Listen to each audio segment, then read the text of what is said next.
जय Malhar news चॅनलच्या सर्व प्रेक्षकांना सपना चौधरीचा नमस्कार। नंदुरबार जिल्ह्यातील अतिदुर्गम भागात असलेल्या अक्कलकोवा तालुक्यातील खुर्चीमाळ येथील वयोवृद्ध महिलेवर बिबट्याचा हल्ला। जंगलात 500 मीटर ओढत नेत तिला अर्धवट खाऊन सोडले। रात्रीच्या काळोखात बिबट्याने एका वयोवृद्ध महिलेवर प्राणघातक हल्ला केल्याची दुर्दैवी घटना अक्कलकोवा तालुक्यातील खुर्चीमाळ येथे घडली आहे। रोडवीबाई खाल्या नाईक या वृद्ध महिलेस रात्री 2 वाजेच्या सुमारास शौचेसाठी घराबाहेर पडली असता घरासमोर दबा धरून बसलेल्या बिबट्याने त्यांच्यावर अचानक झटाप घातली। या झटापटीत बिबट्याने त्यांना जवळपास घनदाट जंगलात 500 मीटर अंतर ओढत नेले आणि त्यांच्यावर हल्ला करून अर्धवट खाल्ले।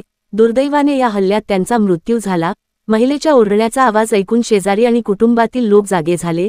त्यांनी एकत्र येऊन लाठ्या, काठ्या आणि बॅटऱ्या घेऊन महिलेचा शोध घेण्यास सुरुवात केली। शोध घेतल्यावर महिला एका निर्जन ठिकाणी जखमी अवस्थेत आढळून आले।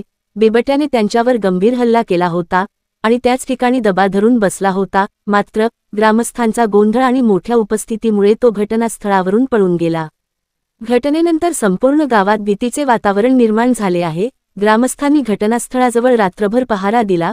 पहाटेच्या सुमारास बिबट्याने पुन्हा त्या ठिकाणी येऊन हल्ला करण्याचा प्रयत्न केला, मात्र ग्रामस्थांच्या मोठ्या उपस्थितीमुळे त्याला परत पळ काढावा लागला। महिलेच्या मृतदेहाला तातडीने तळोदा उपजिल्हा रुग्णालयात शवविच्छेदनासाठी नेण्यात आले। या घटनेने परिसरात हळहळ व्यक्त होत आहे।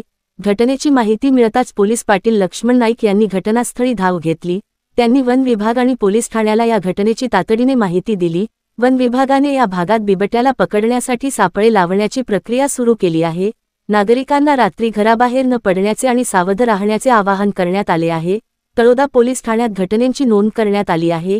या घटनेमुळे खुर्चीमाळ परिसरात बिबट्याच्या दहशतीचे वातावरण निर्माण झाले आहे।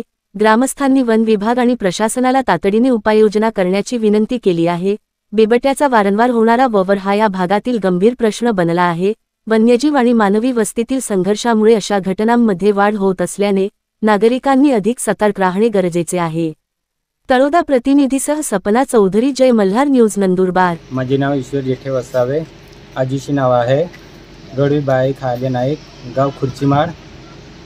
ते रात्री 1 वाजता लघवीला निघाले। मग तेव्हा बिबट्याने त्यांच्यावर हल्ला केला। मग तिथून तो धरला आणि 500 मीटरपर्यंत घेऊन गेला। मग तेव्हा रात्री शोधाशोध करत होते, तेव्हा सगळे गावकरी माणसे जमा झाले। मग शोधाशोध केले। मग तेव्हा बॅटरीने शोधाशोध करत होते। मग तेव्हा खूपच लांबच घेऊन गेले होते। मग तेव्हा सापडलं होतं। मग तिथे रात्रभर आग पेटवले आणि शेकत बसले। ते आजीशे तिकडे ठार केले होते ना, तिथेच जमा झाले होते। मग अजून सकाळी 6:30 वाजता ते तिथे येण्याचा प्रयत्न करत होता बिबट्या, पण त्याने सोडवलं। ते गावकरी माणसं होते, त्यांनी सोडवलं।